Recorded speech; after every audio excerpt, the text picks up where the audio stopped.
It's been a year na mag-decide tayo to take another step.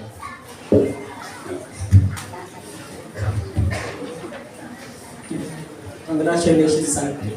Nagawa na.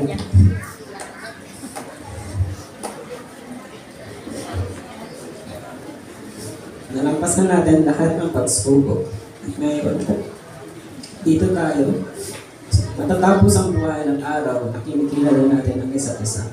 So, waiting is a long process, but it will be worth the wait once it's arrived to you. So alam ko maraming sakit sa relasyong meron tayo. Maraming pagsubok, problema, tumaan. Pero heto tayo ngayon, so nandito tayo sa iyong harap para sabihin itong pangako ko para sa iyo.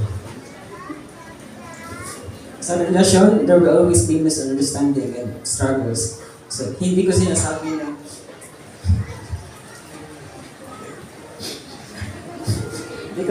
na magiging perfect itong relasyon natin. So another stage to, panibagong stage, panibagong adjustment para sa atin.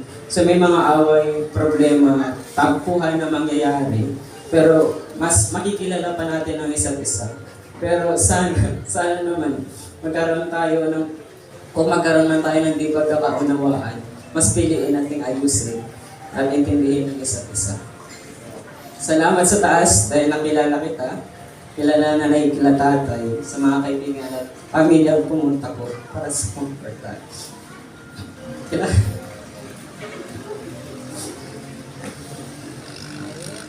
Kila mama at papa.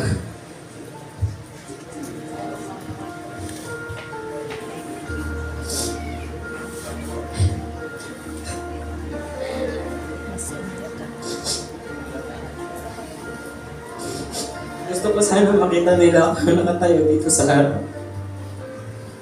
Gusto ko sana sila mismo mag-video sa akin.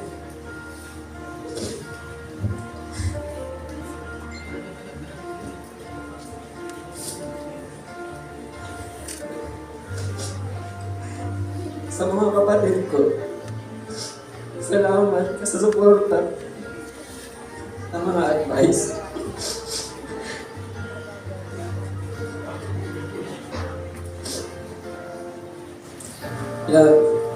Salamat sa walang sawang pag-unawa kahit ilang beses tayo hindi nagkakaintindihan.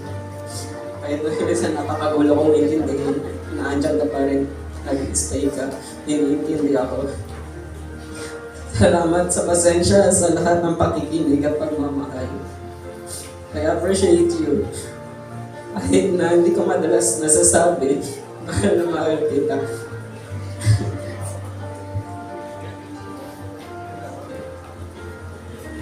Palagpakan natin sila.